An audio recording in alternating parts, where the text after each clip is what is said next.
Chapter 24 दफने हुए गहरे राज।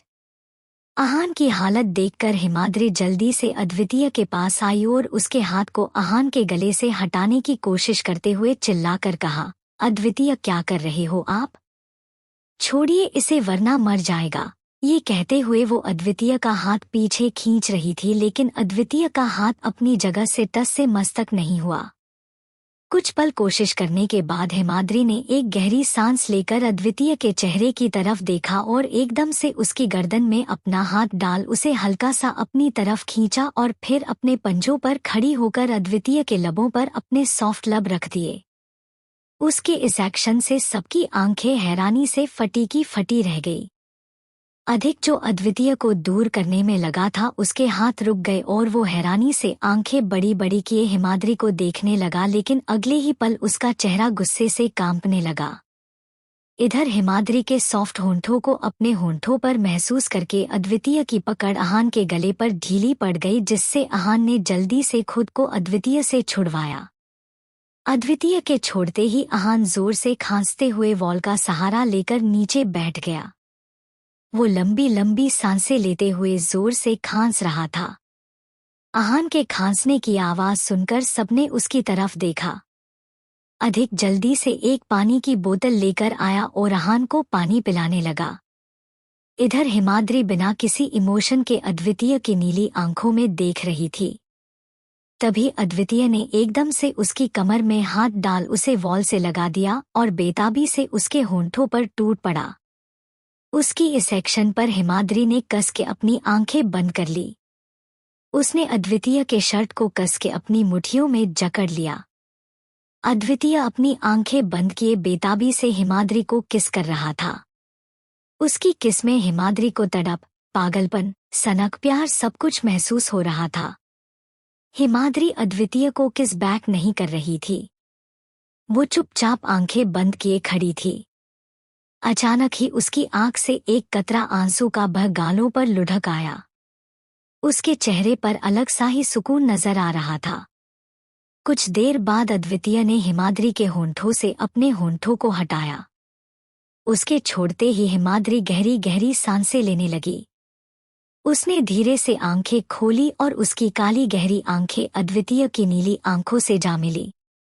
अद्वितीय अपनी आंखों में बेहिसाब इश्क लिए हिमाद्री की आंखों में देख रहा था। तभी अचानक उसकी नजर हिमाद्री के गाल पर पड़ी, जिस पर आहान की उंगलियों के निशान छपे हुए थे, जिन्हें देखकर एक बार फिर उसका खून खोल उठा।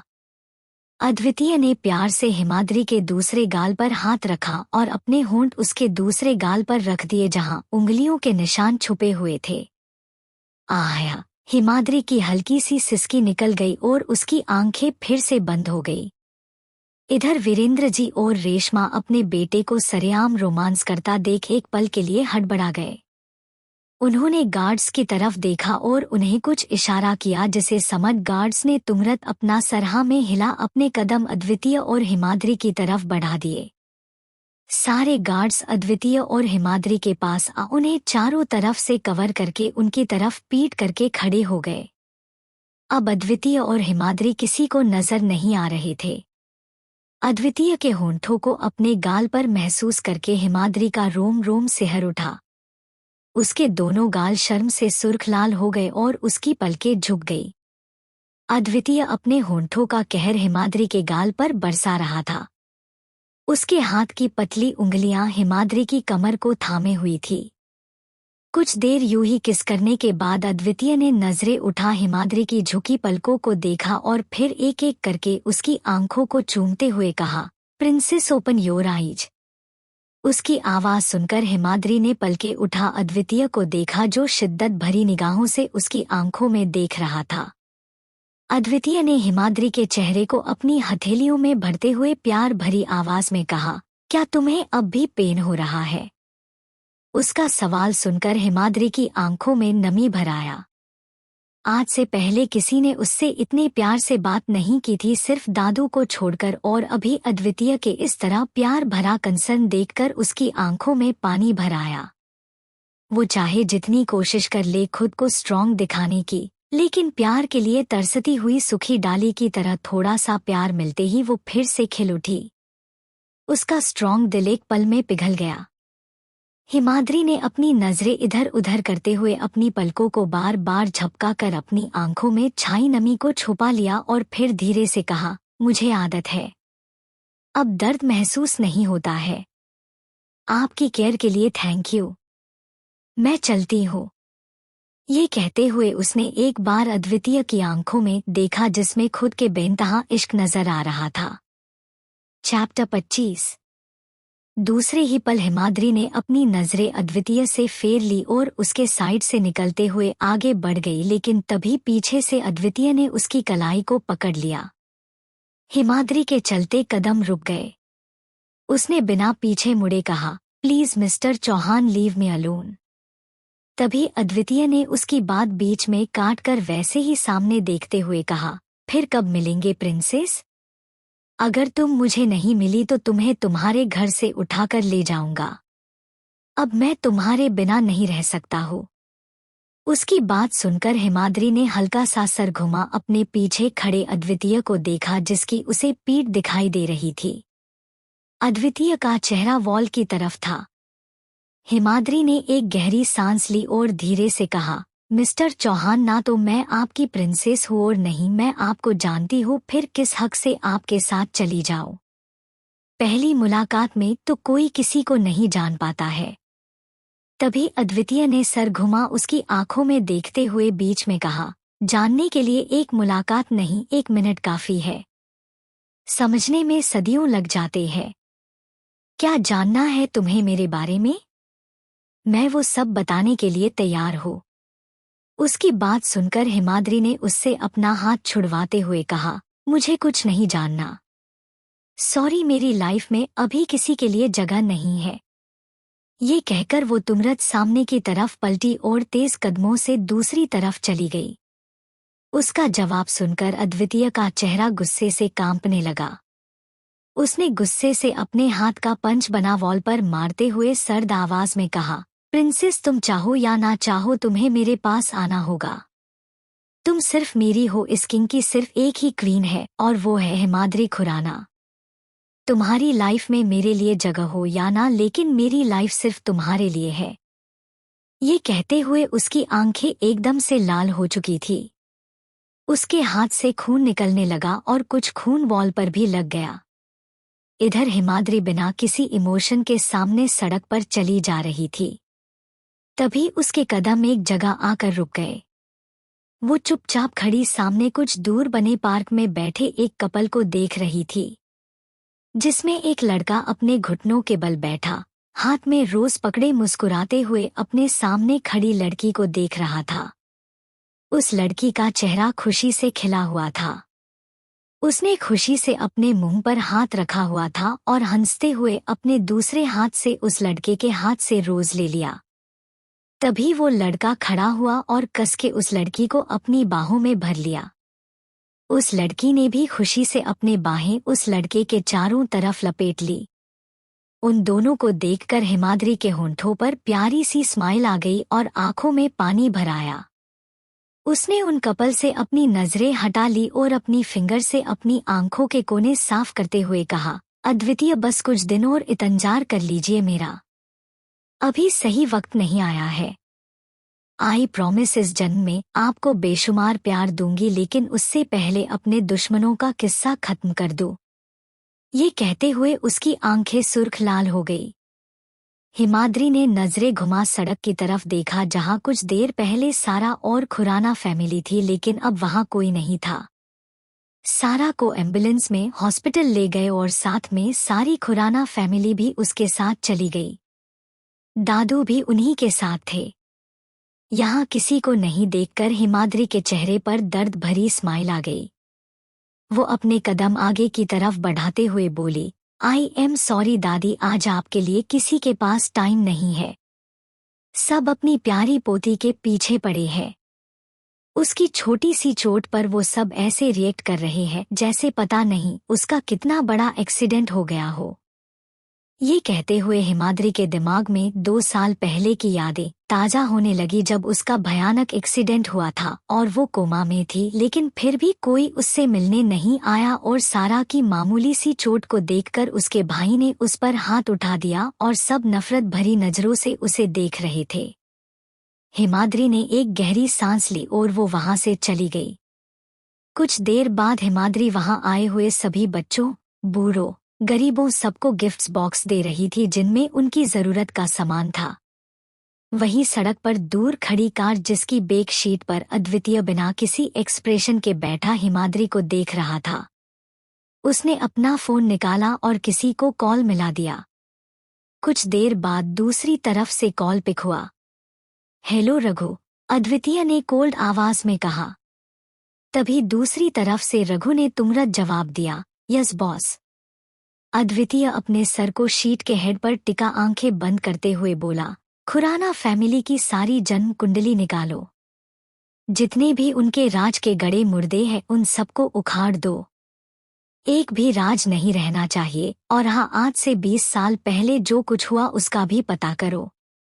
अखिल खुराना और मिसेज अंशिका खुराना की रियल बेटी हॉस्पिटल से कैसे गायब हुई, इसका पता लगाओ। इसके पीछे किसका हाथ था? उसकी बात सुनकर दूसरी तरफ से रघु ने परेशानी से कहा, लेकिन सर 20 साल पहले की बातें पता करना ऑलमोस्ट इम्पॉसिबल है। इतना लंबा रिकॉर्ड। तभी अद्वितीय बीच में बोला, जितना कहा है उतना करो और अगर काम नहीं हुआ तो अपना बोरिया बिस्तर बांधकर जा सकते हो। दुनिया में और भी हैकर्स मिल जाएंगे। उसकी बात सुनकर रघु तुरंत बोला, नहीं सर, आपका काम हो जाएगा। आपने तो 20 साल पहले का रिकॉर्ड मांगा है, अगर 50 साल पहले का होता तब भी मैं कर देता। अद्वितीय ने बस एक टुक जवाब दिया और फिर कॉल कट कर दिया। ऐसे ही शाम हो गई। इधर दूसरी तरफ हॉस्पिटल में सारा को नॉर्मल वार्ड में शिफ्ट कर दिया गया था। उसके पैर की थोड़ी सी हड्डी क्रैक हुई थी, जहां प्लास्टर कर दिया गया था। अखिल, आहान, दादू और अंशिका सब सारा के वार्ड में चेयर पर बैठे हुए थे। तभी सारा ने सबकी तरफ देखा और रुंधे से गले से कहा, डैड, दादू भाई, आई डोंट नो हिमाद्री मुझसे इतनी नफरत क्यों करती है, जबकि मैंने तो उसके साथ कभी कुछ गलत नहीं किया है। आई थिंक अब मुझे खुराना मेंशन से चले जाना चाहिए, क्योंकि अगर मैं वहां रही तो हिमाद्री कभी खुश नहीं रह पाएगी। ये कहते हुए वो मगरमच्छ के आंसू बहाने लगी। आज के लिए बस इतना ही, मिलते हैं नेक्स्ट पार्ट में। गाइस, रिएक्शन देने में आप सबके हाथ टूट जाते हैं और मैं आप सबके लिए 2200 वर्ड्स फ्री में लिखती हूँ। भाई लोगों, ऐसे तो नहीं चलने वाला है। मैं भी चैप्टर देने में कंजूसी करने लगूंगी तो फिर मुझे मत कहना। चैप्टर 26, बंदूक की नोक पर शादी।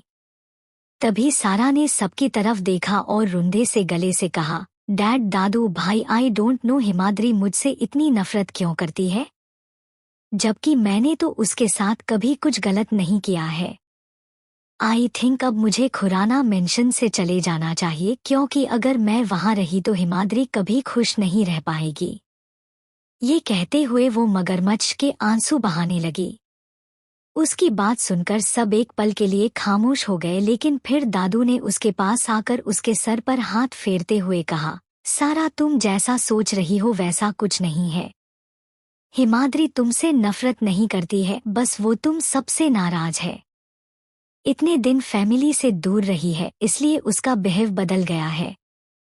वो दिल की बुरी नहीं है, बस हालत ने उसे बुरा बना दिया है। तभी सारा ने उनकी बात बीच में काटते हुए कहा, सही कहा दादू आपने।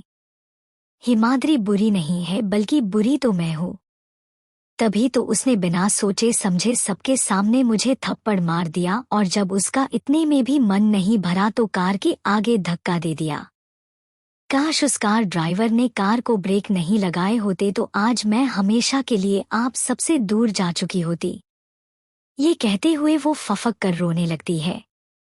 उसकी बात सुनकर दादू एकदम खामोश हो गए। उनके पास कहने को कोई शब्द नहीं थे। उन्हें भी समझ नहीं आ रहा था कि हिमाद्री ने सारा को थप्पड़ क्यों मारा था, लेकिन जो भी हो वो अभी हिमाद्री से नाराज थे। दादू को कुछ नहीं बोलता देख सारा को हरी झंडी मिल गई। उसने सुबकते हुए आगे कहा, आई नो दादू आप मुझे पसंद नहीं करते हैं, लेकिन हिमाद्री के साथ जो कुछ हुआ उसमें मेरी क्या गलती है। अगर हिमाद्री अपने रियल मॉम डैड से दूर रही तो मैं भी अपने सगे माँ बाप के पास नहीं रही थी। मैंने तो उनका चेहरा भी नहीं देखा था, तो फिर बिना मेरी किसी गलती के वो मुझे क्यों सजा दे रही है। मैंने तो हमेशा उसका अच्छा ही चाहा है, हमेशा उसे अपनी छोटी बहन माना था, कभी उसका बुरा नहीं किया। उसकी बात सुनकर अखिल और अंशिका का चेहरा एकदम से पीला पड़ गया। उन दोनों ने एक नज़र एक दूसरे को देखा और फिर अंशिका जल्दी से सारा के पास आकर उसका सर सहलाते हुए बोली, सारा बेटा तुम रो मत वरना तुम्हारी तबीयत खराब हो जाएगी, और तुम हिमाद्री के बारे में इतना क्यों सोच रही हो। तुम्हारी एंगेजमेंट के बाद वो यहाँ से चली जाएगी। अब आगे से हम सब उसका ध्यान रखेंगे कि वो तुम्हें कोई नुकसान नहीं पहुँचाए। अगर इस बार उसने तुम्हें नुकसान पहुंचाने की कोशिश की तो हम खुद उसे धक्के मारकर खुराना मेंशन से बाहर निकाल देंगे। उनकी बात सुनकर अधिक, आहान, दादू और अखिल सब हैरानी से अंशिका को देखने लगे। ये तुम क्या कह रही हो बहू, दादू ने तुमरत सवाल किया। उनका सवाल सुनकर अंशिका ने उनकी तरफ देखकर कहा, हम सही कह रहे हैं पापा। अगर हिमाद्री ने इस बार सारा को नुकसान पहुंचाने की कोशिश की तो हम भूल जाएंगे कि वो हमारी बेटी है। हम सब कुछ बर्दाश्त कर सकते हैं, लेकिन हिमाद्री किसी को नुकसान पहुंचाए ये हमसे बिल्कुल भी बर्दाश्त नहीं होगा। उसकी बात सुनकर दादू एकदम से खामोश हो गए। वही सारा के चेहरे पर कुटिल स्माइल आ गई जो उसने किसी के देखने से पहले ही छुपा ली। सारा खुद को मासूम दिखाते हुए बोली, लेकिन मम्मा हिमाद्री आपकी रियल डॉटर है। तभी अखिल उसकी बात बीच में काटते हुए बोले, हमारी रियल बेटी है तो क्या हुआ। इसका मतलब ये तो नहीं कि हम उसकी सारी बदतमीजियों को नजरअंदाज करके उसे अपने सर पर बैठा ले। खुराना खानदान के कुछ रूल हैं जिन्हें उसे मानना ही होगा, और अगर वो उन रूल्स को नहीं मानती है तो बेशक वो हमारे घर से जा सकती है। आज उसने तुम्हें धक्का दिया, कल पता नहीं क्या करेगी। उनकी बात सुनकर सारा मन ही मन खुश होते हुए खुद से बोली, अब आया ना ऊंट पहाड़ के नीचे। हिमाद्री तुम चाहे जितना कुछ कर लो, लेकिन तुम्हारी फैमिली हमेशा मेरे सपोर्ट में ही रहने वाली है। ये कहते हुए वो हिमाद्री पर मन ही मन हंस रही थी। उन सबकी बातें सुनकर आहान ने सबकी तरफ देखकर कहा, आई थिंक मॉम अब सब ठीक हो गया है। कुछ देर बाद सारा को भी छुट्टी मिल जाएगी। तब तक हम सब बाहर चलकर कुछ खा लेते हैं और सारा के लिए भी कुछ ले आते हैं। सुबह से शाम हो गई है, लेकिन अभी तक किसी ने कुछ नहीं खाया है। उसकी बात सुनकर अधिक ने सहमति जताते हुए कहा, हाँ आहान सही कह रहा है। पास में ही एक रेस्टोरेंट है, वहां चलते हैं, तब तक सारा के डिस्चार्ज पेपर्स भी रेडी हो जाएंगे। चैप्टर 27। उसकी बात सुनकर सबने एक नज़र सारा को देखा और फिर अपना सरहा में हिला वार्ड से बाहर चले गए। उन सबके जाने के बाद सारा के फेस एक्सप्रेशन एकदम से बदल गए। अब तक जो उसके चेहरे पर मासूमियत नजर आ रही थी वो अब कहीं नहीं थी। वो बेड पर सीधी बैठी और अपने दोनों हाथों को सीने पर फोल्ड करके तिरछा मुस्कुरा कर बोली, हिमाद्री अगर तुम्हें धक्के मारकर खुराना मेंशन से बाहर नहीं निकाला ना तो मेरा नाम भी सारा खुराना नहीं। इतना बोलकर वो पागलों की तरह जोर से हंसने लगी। उसके हंसने की आवाज़ पूरे वार्ड में गूंज गई। कुछ पल हंसने के बाद सारा ने अपना फोन उठाया और किसी को कॉल मिला दिया। कुछ देर रिंग जाने के बाद दूसरी तरफ से कॉल पिक हुआ और किसी लड़के की सॉफ्ट आवाज आई, हेलो बेबी। सारा अपनी आंखें बंद करके पीछे बेड का सहारा लेकर बैठते हुए बोली, राहुल मुझे तुम्हारी और अलीशा की एक छोटी सी हेल्प चाहिए। कैसी हेल्प? राहुल ने तुरंत सवाल किया। उसका सवाल सुनकर सारा अजीब तरह से मुस्कुराकर बोली, अपने रास्ते के कांटे को हटाने के लिए मुझे तुम दोनों की हेल्प चाहिए। उसकी बात राहुल को कुछ समझ नहीं आई। वो कंफ्यूजन और फ्रस्ट्रेशन से बोला, अरे यार, ये बातों को घोल घोल घुमाना बंद करो और साफ साफ बताओ कौन रास्ते का कांटा। किसे हटाने की बात कर रही हो? क्या चल रहा है तुम्हारे दिमाग में? उसके सवाल सुनकर सारा फोन को अपने दूसरे कान पर लगाते हुए बोली, हिमाद्री को अपने रास्ते से हटाना है और उसके लिए मुझे तुम दोनों की हेल्प चाहिए। उसका जवाब सुनकर दूसरी तरफ से राहुल एकदम से खामोश हो गया। तभी सारा ने आगे उसे कुछ कहा, जिसे सुनकर राहुल एकदम से शॉक्ड रह गया। वो हैरानी से बोला, व्हाट? तुम्हें लगता है ये प्लान काम करेगा? अगर किसी ने अलीशा को पहचान लिया तो पता है तुम्हें क्या होगा। तभी सारा बीच में बोली, जस्ट रिलैक्स, अलीशा को कोई नहीं पहचाना पाएगा। मैं तुम्हारे पास हिमाद्री की पिक भेजती हूँ, बिल्कुल उसी तरह से रेडी होकर अलीशा हॉस्पिटल आएगी और बस वो इतना ध्यान रखे कि उसका चेहरा कोई नहीं देख पाए, फिर किसी को नहीं पता चलेगा कि हॉस्पिटल हिमाद्री नहीं बल्कि अलीशा आई थी। आगे के प्लान को अंजाम मैं खुद दे दूंगी। आज खुराना मेंशन में हिमाद्री का लास्ट दिन होगा।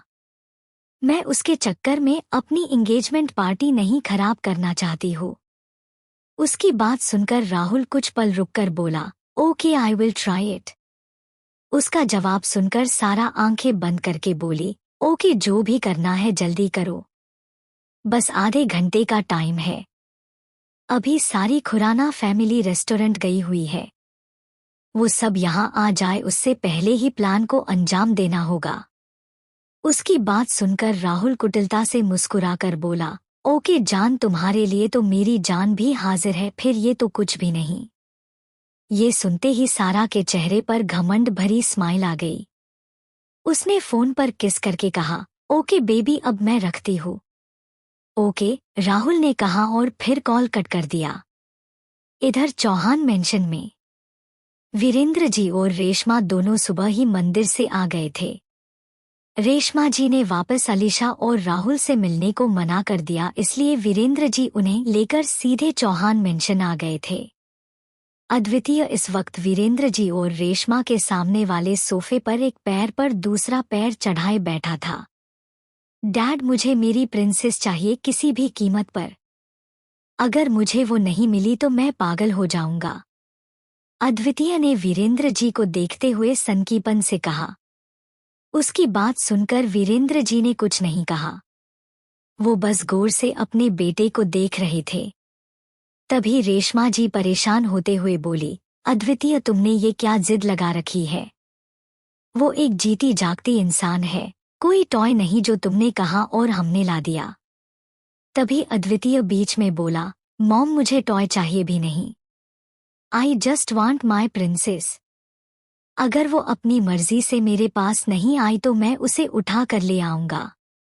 उसे किडनैप करके हमेशा के लिए खुद के पास रख लूंगा, लेकिन अब उसे दूर नहीं जाने दूंगा। ये कहते हुए उसके चेहरे पर हिमाद्री को पाने की जिद, जुनून सब कुछ नजर आ रहा था। उसकी बात सुनकर रेशमा जी और ज्यादा परेशान हो गई। उन्हें समझ नहीं आ रहा था कि वो कैसे अद्वितीय को समझाएं। उन्होंने लाचारी से वीरेंद्र जी की तरफ देखा, इस आश से कि शायद अब वो ही अपने बेटे को समझाएं, शायद वो वीरेंद्र जी की बात मान जाए। वीरेंद्र जी, आप अपने बेटे को कुछ कहते क्यों नहीं हो? समझाइए ना इसे, शादी कोई गुड़े गुड़िया का खेल नहीं है जो कोई भी खेल ले। रेशमा जी आश भरी नजरों से वीरेंद्र जी को देखते हुए कहा। उनकी बात सुनकर अद्वितीय उन्हें घूर कर देखने लगा। वीरेंद्र जी ने एक नज़र उनकी तरफ देखा और फिर वापस अद्वितीय की तरफ देखकर बोले, ठीक है बेटा, अगर तुम्हें हिमाद्री खुराना ही पसंद है तो हम उसे किडनैप करके यहाँ ले आएंगे। वैसे भी हमने तुम्हारी मॉम से बंदूक की नोक पर शादी की थी। अगर हिमाद्री शादी के लिए नहीं माने तो तुम हमारे वक्त को दोहरा सकते हो। बोलकर वो तिरछा मुस्कुरा दिए। उनकी बात सुनकर अद्वितीय के होंठों के कोने भी तिरछे मुड़ गए। वही रेशमा जी हैरानी से आंखें फाड़े अपने पति और बेटे को देख रही थी। आज के लिए बस इतना ही, मिलते हैं नेक्स्ट पार्ट में। चैप्टर 28 पर जाने का हमला। रेशमा जी का रोना। अगर तुम्हें हिमाद्री खुराना ही पसंद है तो हम उसे किडनैप करके यहाँ ले आएंगे। वैसे भी हमने तुम्हारी मॉम से बंदूक की नोक पर शादी की थी, अगर हिमाद्री शादी के लिए नहीं मानी तो तुम हमारे वक्त को बढ़ा सकते हो, बोलकर वो तेजाब मुस्कुरा दिए। उनकी बात सुनकर अद्वितीय के होंठों के कोने भी तेजी मुड़ गए। वहीं रेशमा जी हैरानी से आंखें फाड़े अपने पति और बेटे को देख रही थी। रेशमा जी ने गुस्से से वीरेंद्र जी को देखते हुए कहा, वीरेंद्र जी आप क्या बोल रहे हैं? मैंने आपको समझाने के लिए कहा था लेकिन आप उल्टा उसके दिमाग में पता नहीं क्या अनाप शनाप भरे जा रहे हो। तभी अद्वितीय उनकी बात बीच में काटते हुए बोला, मॉम आपको अपने बेटे के लिए वो नहीं चाहिए क्या? आप ही तो कहती है जब ये सीधी उंगली से नहीं निकले तो उंगली को टेढ़ा करना पड़ता है, बस वही बात मुझे समझा रही है और अब ये मुझे अच्छे से समझ आ गया है। अब मेरी प्रिंसेस को मेरे पास आने से कोई नहीं रोक सकता है। ये कहकर अद्वितीय टेढ़ा मुस्कुरा दिया। उसकी बात सुनकर वीरेंद्र जी का सीना दर्द से चौड़ा हो गया। उन्होंने अपने बेटे पर डाउट करते हुए कहा, सही कहा बेटे तुमने, मुझे भी हिमाद्री खुराना तुम्हारी टक्कर दिया है इसलिए हमें भी उससे कोई प्रॉब्लम नहीं है। ये सुनते ही अद्वितीय मुस्कुरा कर बोला, डैड वो मेरी प्रिंसेस है। अद्वितीय चौहान की प्रिंसेस नॉर्मल हो ऐसा तो हो ही नहीं सकता है, बोलकर वो तिरछा मुस्कुरा दिया। अद्वितीय ने कुछ पल रुककर आगे कहा, ओके डैड मैं चलता हूँ। ये बोलकर वो बाहर की तरफ जाने लगा तभी रेशमा जी ने उसकी पीठ को देखते हुए हल्की तेज आवाज में कहा, अद्वितीय कहाँ जा रहे हो तुम? उनका सवाल सुनकर अद्वितीय ने अपनी आंखें बंद कर माथे पर आ रहे बालों को हाथ से पीछे करते हुए कहा, आपके लिए बहू लानी, बोलकर वो अच्छी तरह से मुस्कुरा दिया और फिर लंबे लंबे कदम बढ़ते हुए वहां से बाहर निकल गया। इधर रेशमा जी हैरानी से खड़ी बस उसे जाते देखती रह गई। अगली पल उन्होंने तुरंत सर घुमा अपने बगल में खड़े वीरेंद्र जी को देखा जो मुस्कुराते हुए अद्वितीय जिस तरफ गया था उस तरफ देख रहे थे। वीरेंद्र जी आप मुस्कुरा रहे हो और वहां आपका बेटा एक लड़की को बिना उसकी मर्जी के उठाने जा रहा है। हम पहले ही कह दिए हैं हम अद्वितीय को हिमाद्री के साथ कोई जबरदस्ती नहीं करने देंगे। रेशमा जी ने चेहरे पर गुस्सा लिए तेज आवाज में कहा, उनका बेटा किसी लड़की के साथ बदतमीजी करे बिना उसकी मर्जी के उसके साथ जबरदस्ती करे रेशमा जी बिल्कुल भी बर्दाश्त नहीं कर सकती थी। उनकी गुस्से भरी आवाज सुनकर वीरेंद्र जी ने एक आईब्रो ऊपर उठाते हुए रेशमा जी की तरफ देखा और फिर उन्हें घूरते हुए बोले, मोहतरमा आप हम पर चिल्ला रही है जबकि आपको अच्छे से पता है हमें किसी की ऊंची आवाज पसंद नहीं है, फिर वो आपको या हमारा बेटा, ये कोई मैटर नहीं करता है।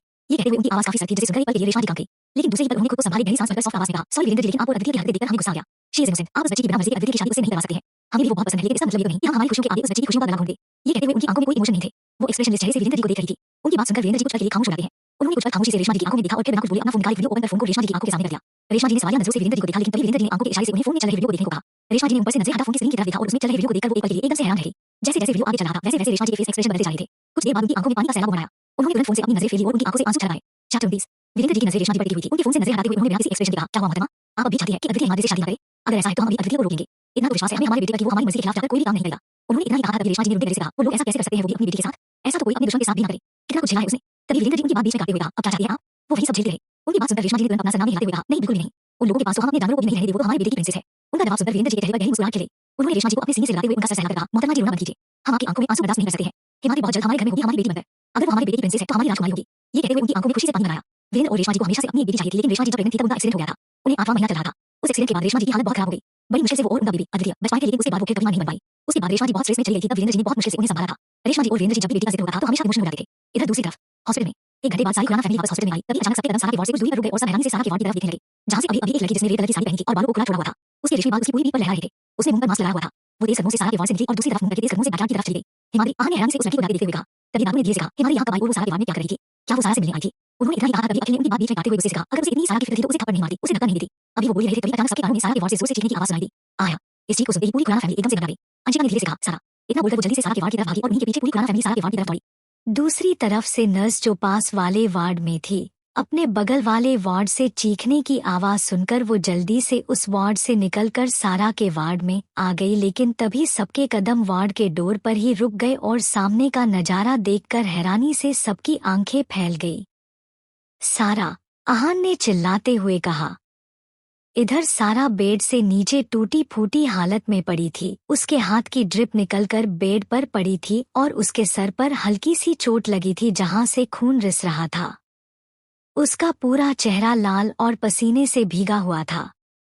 वो अपने गले को पकड़े खांसते हुए गहरी गहरी सांसें ले रही थी। उसकी हालत देखकर लग रहा था जैसे किसी ने उसे जन से मारने की कोशिश की है। उसके जस्ट पास में एक पिलो पड़ा हुआ था। सारा की ऐसी हालत देखकर सबके होश उड़ गए। तभी आहान अधिक जल्दी से सारा के पास आए और उसे उठाते हुए उसका गाल थपथपाकर बोले, सारा ओपन योर आइज। तुम बेड से नीचे कैसे गिरी और तुम्हारी ये हालत किसने की? बताओ सारा ये सब किसने किया? ये कहते हुए आहान की आंखों में पानी भर आया। सारा की ऐसी हालत देखकर वो एकदम से घबरा गया और घबराहट से उसकी आंखों में पानी भर आया। इधर अखिल, दादू और अंशिका के कदम तो आगे ही नहीं बढ़ रहे थे। वे तीनों तो सारा को ऐसे देखकर एकदम सुन रह चुके थे। बेशक दादू हिमाद्री से प्यार करते थे लेकिन सारा उनके पास बचपन थी। उन्होंने सारा को अपनी गोद में खिलाया था, उसका दुलार किया था, इसलिए वो उससे भी उतना ही प्यार करते थे जितना हिमाद्री से करते थे। लेकिन सारा की हरकतों को देखकर वो उस पर गुस्सा करते थे। पर अभी सारा को ऐसे देखकर उनके दिल में एक टीस सी उठी। सारा जिसकी आंखें ऑलमोस्ट बंद हो चुकी थी। आहान और अधिक के गाल थपथपाने से उसने धीरे से आंखें खोली और उसकी नजरें सीधा आहान और अधिक पर पड़ी जो फिक्र और घबराहट से उसे ही देख रहे थे। अधिक ने उसे अपनी गोद में उठा, उसे बेड पर लेटाया और फिर उसके गाल पर अपना हाथ रखकर धीरे से सॉफ्ट आवाज में पूछा, सारा ये सब किसने किया? तुम्हारी ऐसी हालत किसने की है?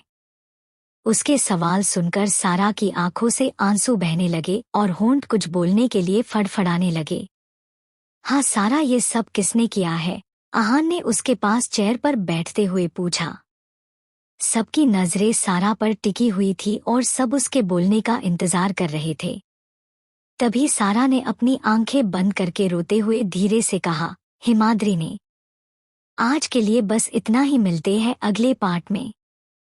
चैप्टर 30 थप्पड़ बटा 1 महीने बाद। सारा का जवाब सुनकर सब एकदम से दंग रह गए। कुछ पल के लिए चारों तरफ गहरा सन्नाटा छा गया। क्या ये सब हिमाद्री ने किया है? अखिल ने चिल्लाते हुए कहा। उनके चिल्लाने की आवाज सुनकर जैसे सब होश में आए हो। अखिल का सवाल सुनकर सारा ने आंखें बंद कर रोते हुए अपना सर हाँ में हिला दिया। तभी नर्स सारा के पास आई और फिर से उसका ट्रीटमेंट करने लगी। उसने सारा के सर पर लगी चोट को कॉटन से साफ किया और फिर उस पर बैंडेज करते हुए कहा, काफी गहरा जख्म है। अगले 3 दिनों तक बैंडेज करनी होगी वरना इन्फेक्शन का डर हो सकता है। ये कहते हुए उसने नजरें उठा अधिक और आहान की तरफ देखा जो गुस्से से कांप रहे थे। नर्स की बात सुनकर अखिल सारा के पास आते हुए बोले, नर्स और कोई दिक्कत तो नहीं है ना? चोट गहरी है तो कहीं बाद में। उन्होंने इतना ही कहा था तभी नर्स ने उनकी बात बीच में काटते हुए कहा, नहीं मिस्टर खुराना, और कोई दिक्कत नहीं है, बस थोड़ा ख्याल रखना। अभी इन्हें प्रॉपर रेस्ट की जरूरत है। उसकी बात सुनकर अखिल ने अपना सर हाँ में हिला दिया और एक टक सारा के दर्द से मुरझाए चेहरे को देखने लगे। इधर दादू चुपचाप खड़े सारा को देख रहे थे। उन्होंने हिमाद्री पर गुस्सा करते हुए कहा, हिमाद्री, हमें तुमसे ये उम्मीद नहीं थी कि तुम फिर से सारा पर अटैक करोगी। तुम्हारी इस हरकत की वजह से सारा की जान भी जा सकती थी, लेकिन तुम्हें इससे कोई फर्क नहीं पड़ता है, बट हमें बहुत फर्क पड़ता है। ये कहते हुए उनके चेहरे पर हिमाद्री के लिए गुस्सा साफ नजर आ रहा था। अंशिका ने कुछ पल सारा को देखा और फिर वार्ड से बाहर निकलते हुए कहा, इतने दिन हम चुप थे क्योंकि हमें लगता था कि हिमाद्री के साथ जो कुछ हुआ है उसमें कहीं ना कहीं हमारी ही गलती है, लेकिन आज हिमाद्री तुमने अपनी हद पार कर दी है और अब हम और बर्दाश्त नहीं कर सकते हैं। ये कहते हुए वो वार्ड से बाहर जाने लगी, लेकिन तभी दादू ने उन्हें पीछे से रोकते हुए कहा, बहू रुको, हम भी तुम्हारे साथ चलते हैं। ये सुनते ही अंशिका के कदम रुक गए। उसने हल्का सा सर घुमा दादू को देखा और फिर 2-3 बार अपना सर हाँ में हिला दिया। दादू भी अंशिका के पीछे वार्ड से बाहर निकल गए और उन्हीं के पीछे अखिल, आहान और अधिक भी वार्ड से बाहर निकल गए, लेकिन तभी अधिक रुका और नर्स की तरफ देखकर ऑर्डर देने वाले टोन में कहा, नर्स सारा का ध्यान रखना, जब तक हम नहीं आ जाते हैं तुम इस वार्ड से बाहर कहीं नहीं जाओगी और नहीं किसी को अंदर आने दोगी। चैप्टर 31। उसकी बात सुनकर नर्स ने तुरंत अपना सर हाँ में हिला दिया। अपनी बात कहकर अधिक भी वहां से निकल गया। कुछ देर बाद उन सबकी कार्स खुराना मेंशन के बाहर आकर रुकी। इधर हिमाद्री अपने रूम की बालकनी में खड़ी कॉल पर किसी से बातें कर रही थी। उसने ऑन कॉल कहा, रिया, मुझे किसी भी कीमत पर दुबई वाला प्रोजेक्ट चाहिए। तुम्हें जो करना है करो, लेकिन डील हमारे हाथ में होनी चाहिए। तभी दूसरी तरफ से रिया ने तुरंत कहा, लेकिन मैम, मिस्टर कपूर हाँ कंपनी की सीईओ से मिलना चाहते हैं। वो आपसे मिलकर डील करना चाहते हैं। मैम, अगर आप दुबई नहीं गई तो हमें 5 करोड़ का नुकसान होगा। उसकी बात सुनकर हिमाद्री ने रेलिंग पर अपनी पकड़ कसते हुए गुस्से से कहा, अगर मैं वहां गई तो तुम सबको क्यों रखा है? मेरे पास इतना टाइम नहीं है कि मैं उनके साथ मिलकर डील कर सकूं। ये कहते हुए उसकी आवाज काफी सर्द थी, जिसे सुनकर एक पल के लिए रिया भी कांप गई। दूसरे ही पल रिया ने खुद को संभालते हुए कहा, ओके मैम, मैं दुबई जाकर मिस्टर कपूर से बात करती हूँ, अगर वो मानते हैं तो ठीक, वरना। इतना बोल वो चुप हो गई। तभी हिमाद्री ने उसकी बात पूरी करते हुए कहा, तो फिर डील कैंसिल कर दो और मिस्टर कपूर के राइवल के साथ अग्रीमेंट साइन कर लो। कहकर वो तिरछा मुस्कुरा दी। उसकी बात सुनकर रिया भी मुस्कुरा कर बोली, श्योर मैम। ओके, मैं रखती हूँ। ये बोलकर हिमाद्री ने कॉल कट कर दिया। उसने कॉल कट किया ही था तभी पीछे से किसी ने उसके कंधे पर हाथ रखकर अपनी तरफ घुमाया और बिना हिमाद्री को संभलने का मौका दिए एक खींच के थप्पड़ उसके गाल पर जड़ दिया। चटाक की आवाज चारों तरफ गूंज गई। हिमाद्री का चेहरा एक तरफ झुक गया। उसने कस के अपने हाथों की मुठियां बंद कर ली और आंखों की पलकें अपने आप झुक गई। उसके सामने खड़े दादू गुस्से से कांपते हुए हिमाद्री को देख रहे थे। वही सारी खुराना फैमिली उनके पीछे खड़ी गुस्से से हिमाद्री को देख रही थी। कुछ पल बाद हिमाद्री ने अपनी आंखें खोली। उसकी आंखें सुर्ख लाल हो रखी थी। उसने नजरें उठा अपने सामने खड़े दादू को देखा जो गुस्से से कांपते चेहरे से उसे ही देख रहे थे। दादू को अपने सामने देखकर हिमाद्री के फेस एक्सप्रेशन एक पल के लिए बदले लेकिन दूसरे ही पल उसका चेहरा इमोशनलेस हो गया। तभी दादू ने उसकी दोनों बाजुओं को पकड़ उसे झंझोड़ते हुए गुस्से से तेज आवाज में कहा, हिमाद्री, हमें तुमसे इतनी घटिया हरकत की उम्मीद नहीं थी। हमने तुम्हें क्या समझा तो तुम क्या निकली। आज सच में तुमने हमारा सर शर्म से झुका दिया। तुमने ये साबित कर ही दिया कि चाहे जितना प्यार दे दो लेकिन एक अनाथ कभी किसी के बारे में नहीं सोच सकता है। तुम इतनी सेल्फिश होगी ये हमने कभी नहीं सोचा था। सारा पर अटैक करने से पहले तुमने एक बार भी नहीं सोचा कि उसका क्या हाल होगा। ये कहते हुए उनकी आंखों में पानी भर आया और उन्होंने गुस्से से हिमाद्री की बाजुओं को झटक दिया। हिमाद्री लड़खड़ा कर 2 कदम पीछे हट गई और उसकी पीठ रेलिंग से टकरा गई। वो अभी भी बिना किसी एक्सप्रेशन के दादू को देख रही थी। तभी अधिक आगे आया और हिमाद्री पर चिल्लाते हुए बोला, सारा को थप्पड़ मारकर भी तुम्हारा पेट नहीं भरा जो उसे नुकसान पहुंचाने के लिए हॉस्पिटल पहुंच गई। तुमने जो सारा के साथ किया है ना वो तो कोई दुश्मन भी अपने दुश्मन के साथ ना करे। पता नहीं तुम्हारे अंदर कितनी नफरत भरी पड़ी है जो दिन ब दिन बढ़ती जा रही है।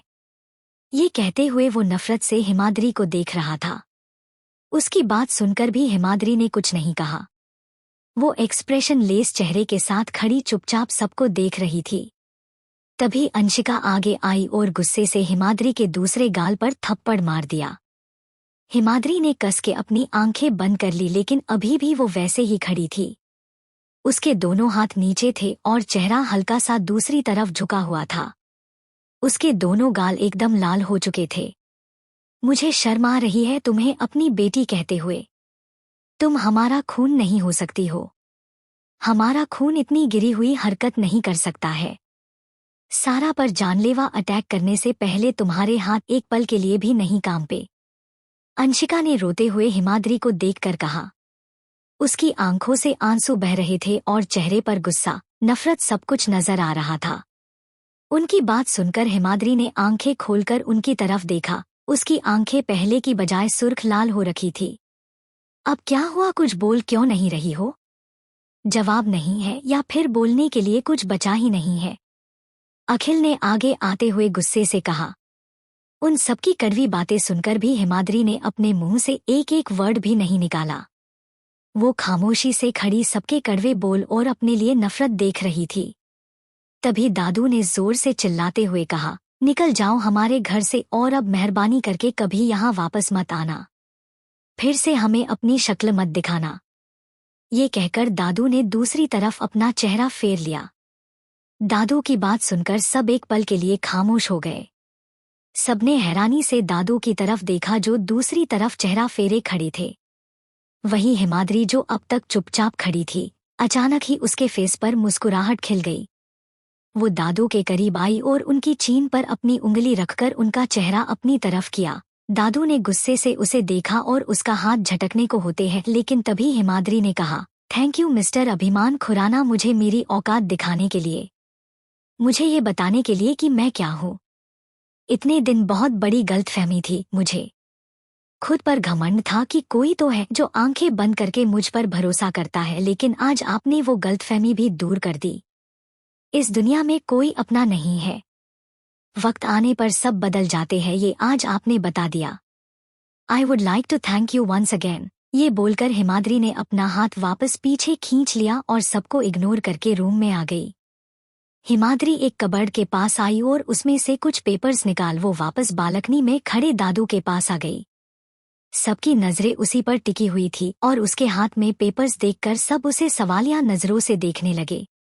हिमाद्री ने दादू का हाथ पकड़ उनके हाथ वो पेपर्स रखते हुए कहा, मिस्टर अभिमान खुराना, ये लीजिए आपकी अमानत। फिजूल में किसी का एहसान रखना इस अनाथ को पसंद नहीं है। आपकी कंपनी जो 10% लॉस में चल रही थी वो आपको 20% के प्रॉफिट पर वापस लौटा रही हो। ये बोलकर उसने पेपर्स दादू के हाथ में रख दिए और एक बार गहराई से उनकी आंखों में देखकर सीधा रूम से बाहर निकल गई। इधर सब बस उसे जाते देखते रह गए। सबके चेहरों पर हैरानी साफ नजर आ रही थी। अभिमान जी ने नजरें झुका अपने हाथ में पकड़े पेपर्स को देखा जो अल्फा ग्रुप के पेपर्स थे। वो कंपनी जो उन्होंने 1 साल पहले हिमाद्री के नाम की थी, ये पेपर्स उसी कंपनी के थे। अभिमान जी ने जब हिमाद्री के नाम कंपनी की थी तब उनकी कंपनी को लेटेस्ट में 10% का लॉस हुआ था, लेकिन अब उसी कंपनी को 20% प्रॉफिट में देखकर सबके चेहरे हैरानी से एकदम दंग रह गए। उनमें से किसी को भी यकीन नहीं हो रहा था कि हिमाद्री ने अल्फा ग्रुप को 20% प्रॉफिट में लाकर वापस उन्हें दे दिया। इधर हिमाद्री गुस्से से खुराना मेंशन से बाहर निकली और सुनसान सड़क पर पैदल ही अकेली चलने लगी, लेकिन तभी उसके पास से बहुत सी गाड़ियां गुजरी जिससे हिमाद्री रोड के साइड हटकर खड़ी हो गई। लेकिन तभी उन सब कार्स के काफिलों से एक कार रुकी और बैक शीट का डोर ओपन कर किसी ने झटके से हिमाद्री को कार के अंदर खींच लिया। हिमाद्री की हल्की सी चीख निकल गई। वो कुछ समझ पाती उससे पहले ही किसी ने उसे क्लोरोफॉर्म का रुमाल सुंघा दिया। दूसरे ही पल हिमाद्री की आंखें बंद हो गई और बेहोशी से उसका सर उस शख्स के सीने पर लुढ़क गया। 1 महीने बाद, 1 month later,